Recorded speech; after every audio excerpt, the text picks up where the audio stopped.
जे advance का probability का question है 2010 का, सिंगल करेक्ट टाइप है। Let omega be a complex cube root of humidity with omega not equal to 1. A fair die is thrown 3 times. If R1, R2 and R3 are the numbers obtained on the die, then the probability that omega to the power R1 plus omega to the power R2 plus omega to the power R3 is equal to 0 is. उसने बोला कि एक fair die है, तो fair die में कौन कौन से नंबर्स होंगे? जब डाई में नंबर्स होते हैं 1, 2, 3, 4, 5 and 6. These are the possible outcomes of a die. Clear? अब उसको बोला कि 3 बार, फर्स्ट, सेकेंड एंड थर्ड, 3 बार डाई को फेंका गया, तो इसमें जो नंबर्स आए वो R1, R2 और R3. ये नंबर कौन कौन से हो सकते? 1 से 6 के बीच में, ये वाले भी 1 से 6 के बीच में, और ये वाले भी 1 से 6 के बीच में होंगे. क्लियर हो गया? तो टोटल आउटकम्स कितने आ सकते हैं, लेकिन उसके पहले हम ये समझते हैं कि किस बात की प्रोबेबिलिटी हमसे पूछी है. R1, R2, R3 ऐसा कॉम्बिनेशन होना चाहिए कि ये वाली कंडीशन सेटिस्फाई करे. ठीक है ना? तो हम उससे ये निकालेंगे कि R1, R2 और R3 के कौन कौन से कॉम्बिनेशंस हैं कि ये कंडीशन सेटिस्फाइड हो जाए. लेकिन पहले हम ये निकालेंगे कि how many are the total outcomes. Right? तो टोटल आउटकम्स कितने हो सकते हैं? 6 वेज में पहली डाई पे कोई नंबर आ सकता है, 6 वेज से दूसरी डाई में कोई नंबर आ सकता है, और 6 वेज से तीसरी डाई में कोई नंबर आ सकता है. तो this is equal to 6 to the power 3. Example दे देता हूं क्या क्या होगा. मान लो पहले में 2 आ गया, दूसरे में 3 आ गया, तीसरे में 2 आ गया. तो ऐसे करके हम जितनी भी पॉसिबिलिटीज बनाएंगे, those possibilities will be 6 to the power 3, and 6 to the power 3 is 260. मतलब हमें ये पता चल गया कि टोटल पॉसिबल आउटकम्स कितने आ सकते हैं? 2260. क्लियर? अब हमें ये देखना है कि उसमें हमारे फेवर के कितने. तो हमारे फेवर के जो पार्ट होंगे ना, वो इस कंडीशन को सेटिस्फाई करने चाहिए. क्लियर? और ये ओमेगा क्या है? This is a complex cube root of unity. तो पहले ओमेगा के बारे में समझते हैं. राइट? ओमेगा को समझते हैं कि हमारे पास एक रिजल्ट होता है 1 plus omega square, and this is equal to 0. ठीक है ना? एक बात और पता होती है, omega to the power 3 is equal to omega to the power 3 will be equal to 1. Clear? Omega to the power 4 कर दें तो क्या होगा? Omega to the power 3 into omega, that is omega. Omega to the power 5 कर दें तो क्या होगा? Omega to the power 3 into omega square, and that is equal to omega square.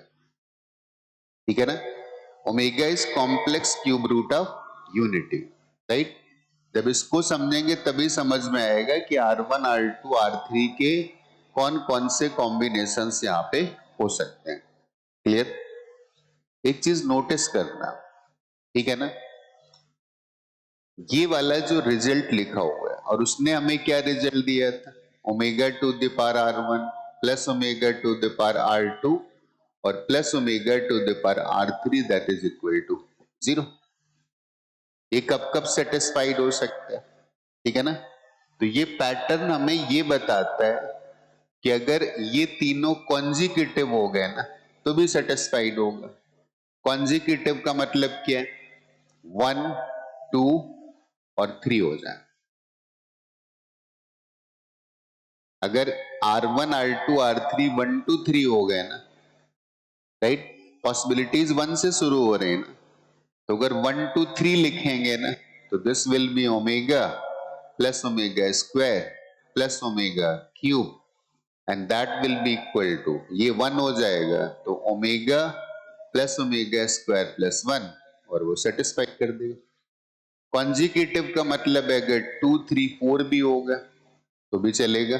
Check कर लेते हैं, अगर 2 3 4 होते हैं ना, तो क्या आता, omega square plus omega cube plus omega to the power 4, and this will be omega square plus 1 और plus this will become omega, ये भी कितना होगा, 0।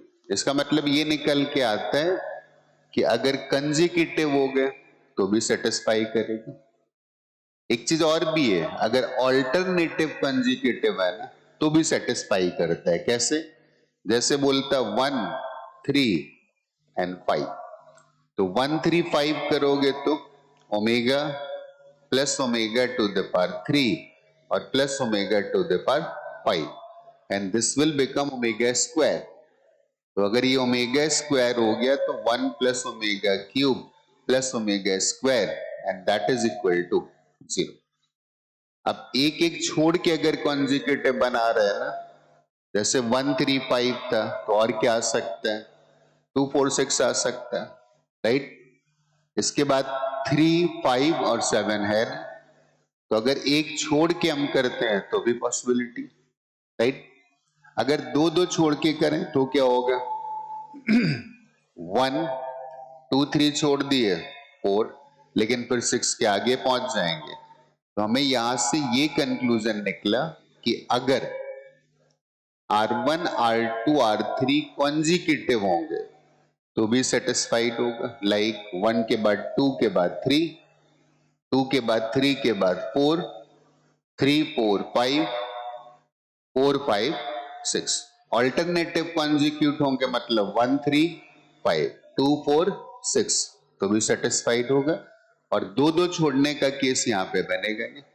तो हमें यहां से ये समझ में आ गया कि जो कंडीशन हमें गिवन है, कंडीशन गिवन है omega to the power R1 plus omega to the power R2 plus omega to the power R3 is equal to 0। तो कंजिक्यूटिव का क्या क्या आएगा, 1 2 3 आ जाए, 2 3 4 आ जाए, 3 4 5 आ जाए, 4 5 6 आ जाए, राइट। और भी कुछ हो सकता है, कॉन्जिक्यूटिव में ये भी हो सकता है कि 5 6 और 1 आ जाए। ये चेक करने की जरूरत है कि क्या 5 6 1 आ सकता है, राइट। तो चेक कर लेते हैं, यहाँ पे 5 लिखेंगे, omega to the power 5 omega to the power 6 और omega to the power 1, and this will become omega square, this will become 1 and this will become omega. इसका मतलब 5 6 1 भी आ सकता है, राइट। अब 5 6 1 आ सकता है तो फिर एक और भी आ सकता है, क्या आ सकता है, दैट इज 6 1 एंड 2। चेक कर लेते हैं 6 1 2 आएगा कि नहीं आएगा, omega to the power 6 plus omega to the power 1 और plus omega to the power 2, and this will become 1। तो this is 1 plus omega plus omega square. इसका मतलब ये भी पॉसिबल है, 6 2 6 1 2 भी पॉसिबल है। कुछ पॉसिबिलिटीज तो हमारी ये आ गई जब हमने एक एक आगे शिफ्ट करे। अब दो दो भी करेंगे तो भी पॉसिबल है, कैसे, 1 3 5 ये भी आ सकता है। चेक करो, ओमेगा प्लस 1 और प्लस ओमेगा स्क्वायर, एक पॉसिबिलिटी आ सकती 2 4 एंड 6 की आ सकती। अब आता है कि अगला क्या आ सकता है, 4 1 3 5 2 4 6 3 5 एंड 1। तो 3 5 1 तो पहले लिख चुके हैं, इसका मतलब है रिपीट हो रहा है। इसका मतलब मेरे पास इतनी टोटल पॉसिबिलिटीज हैं जब ये वाली कंडीशन सेटिस्फाइड होगी, 1 1 2 3 4 5 6 7 एंड 8। अगर ये नंबर्स के कॉम्बिनेशन है ना R1 R2 R3, तो ऊपर वाली कंडीशन सेटिस्फाइड है। क्लियर? अब देखते हैं, लेकिन ऐसा तो नहीं कि पहले में 1 आए, दूसरे में 2 आए, तीसरे में भी आए, तो इसमें से कोई एक पिक कर लेते हैं, ठीक है ना। हमने बोला कि अगर ये R1 R2 R3 1 2 3 होंगे ना तो काम चल जाएगा। तो 1 2 3 के और क्या हो सकते हैं, 2 1 3 हो सकता है, राइट। 2 1 3 होगा तो भी तो सेटिस्फाइड होगा, राइट।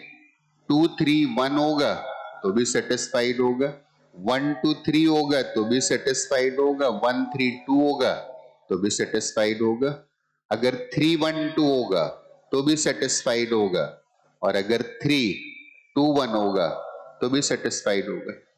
कितने हो गए? 6 हो गए। तो हर एक पॉसिबिलिटी के लिए यहां पर 6 पॉसिबिलिटीज है, राइट। तो इसके लिए 6, इसके लिए 6 और हर एक के लिए 6 आएंगे। तो टोटल कितने थे? 8 थे। और हर एक के लिए कितनी पॉसिबिलिटीज है? 6 पॉसिबिलिटीज हैं। इसका मतलब फेवरेबल आउटकम आ गए कितने? 8 इंटू 6। अगर मैं उस इवेंट को ई मान लेता ना तो मैं बोल देता उस इवेंट के जो फेवरेबल आउटकम्स हैं एन 2000 8 इंटू 6। अब यहाँ पे छोटा क्वेश्चन है तो ऐसे डेटा एनालाइज करके सॉल्व कर सकते हैं, जनरलाइज करने की जरूरत नहीं। तो फेवरेबल आउटकम आ गए 8 इंटू 6, और हमारे पास टोटल आउटकम कितने थे कि हमने एक डाई को 3 बार थ्रो किया, तो total possibilities will be 6 to the power 3। इसका मतलब अगर हमें प्रोबेबिलिटी निकालनी है इस इवेंट की तो मैं लिख सकता हूं N E divided by N S. N E की वैल्यू कितनी? 8 इंटू 6, और एन एस कितना था? 6 to the power 3। This is 8 divided by 6 square मतलब 36। इसको 4 से डिवाइड करेंगे तो ऊपर 2 आएगा और नीचे 9 आएगा, and 2 by 9 is the correct answer. इसका मतलब इस बात की प्रोबेबिलिटी कि 3 बार हमने डाई को रोल किया और ये कंडीशन सेटिस्फाइड होनी चाहिए, तो that probability is 2 divided by 9। I hope बात समझ में आ गई हो।